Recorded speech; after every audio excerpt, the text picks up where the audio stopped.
بسم اللہ الرحمن الرحیم۔ السلام علیکم دوستو۔ حضرت عمر بن عزیز رضی اللہ تعالی عنہ کا زمانہ تھا۔ عراق میں رہنے والی ایک عورت،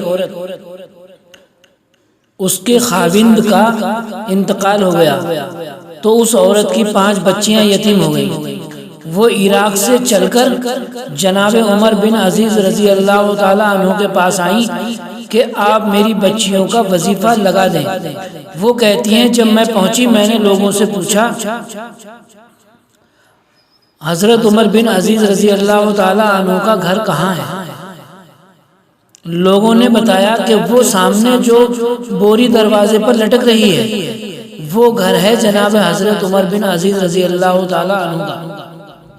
کہتی ہیں میں نے دروازے پر دستک دی، ایک عورت نے دروازہ کھولا، مجھے بیوی جان کہہ کر اندر بلایا۔ جب میں ان کے گھر کے اندر داخل ہوئی، بڑا سا صحن تھا، ایک طرف کنواں تھا، ایک طرف بڑا سا درخت تھا اور ایک چھوٹا سا بنایا ہوا تھا برتن دھونے کے لیے، اور بیوی نے برتن میں مٹی اور صابن لگا کر بیٹھی ہوئی تھی، کام کر رہی تھی۔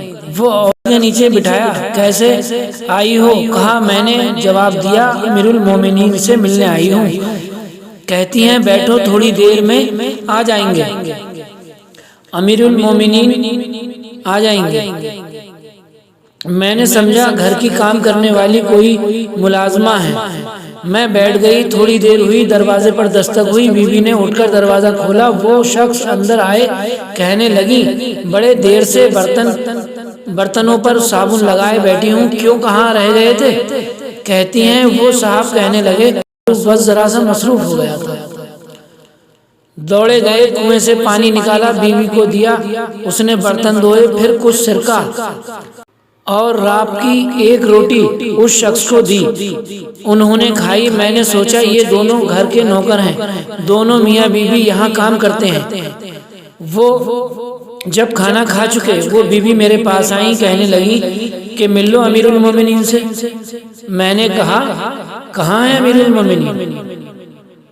کہا کب سے آئے ہیں؟ جنہوں نے کنویں سے پانی نکالا وہی ہیں امیر المومنین، جس نے درخت کے نیچے بیٹھ کر ابھی سرکے سے روٹی کھائی ہے یہی ہیں۔ کہتی ہیں میں اٹھ کر ان کے پاس گئی، میں نے کہا میں عراق سے آئی ہوں، میرا شوہر فوت ہو گیا ہے، میری 5 بیٹیاں ہیں، حضرت آپ میری بچیوں کا وظیفہ لگا دیں۔ وہ بیوی میں سوچ رہی تھی میری 5 بچیوں کا وظیفہ 1000 دینار لگا دیں گے۔ جب میں نے ان سے کہا تو وہ رونے لگ گئے، جب میں نے ان سے کہا تو وہ رونے لگ گئے اور مجھ سے معافی مانگنے لگے۔ میں نے کہا حضور آپ کیوں رو رہے ہیں، مجھ سے معافی کیوں مانگ رہے ہیں؟ کہنے لگے تمہیں خود چل کر آنا پڑا ہے، یہ میرا کام تھا، میں تیری خبر لیتا، مجھے معاف کر دے، اللہ تبارک تعالیٰ کی رضا کے لیے مجھے معاف کر دے۔ انہوں نے جب وظیفہ لکھنا شروع کیا تو ایک بچی کا 1000 دینار کا لکھا۔ میں نے کہا اللہ تیرا شکر ہے۔ جب دوسری بچی کا لکھا 1000 دینار، میں نے کہا اللہ تیرا شکر ہے۔ جب تیسری بچی کا لکھا 1000 دینار، میں نے کہا اللہ تیرا شکر ہے۔ جب چوتھی کا لکھا میں نے کہا اللہ تیرا شکر ہے، اور میں نے کہا اللہ آپ کا استقبال بلند کرے، اللہ تبارک تعالیٰ آپ کا اقبال بلند کرے، اللہ آپ کو خوب پروان چڑھائے، خوب پھلو پھولو۔ کہتی ہیں جب میں نے یہ کہا تو حضرت عمر بن عزیز رضی اللہ تعالیٰ عنہ نے قلم رکھ دیا، فرمانے لگے میں 5ویں کا وظیفہ نہیں لکھوں گا، چاروں بہنوں سے کہنا 5ویں کا حصہ اسی وظیفے سے دے دیں۔ کہتی ہیں میں نے کہا کیوں؟ فرمانے لگے جب تک تم اللہ کا شکر ادا کر رہی تھی میں بھی اللہ تبارک تعالیٰ سے جڑا ہوا تھا، خوف الہی میں وظیفہ لکھ رہا تھا، اور آپ نے اب اس میں مجھے شامل کر لیا، میری بڑائی کر دی، اب میرے نفس میں ریا آ جائے گی، اب میں 5ویں کا وظیفہ نہیں لکھوں گا۔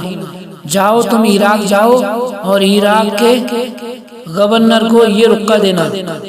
میں نے یہ سنا، میں گھوڑے پر سوار ہوئی کئی روز کا سفر کر کے میں عراق پہنچ گئی۔ صبح جب میں نے عراق کے گورنر کو امیر المومنین کا لکھا ہوا وہ وظیفہ دیا تو وہ چیخ مار کر رونے لگا۔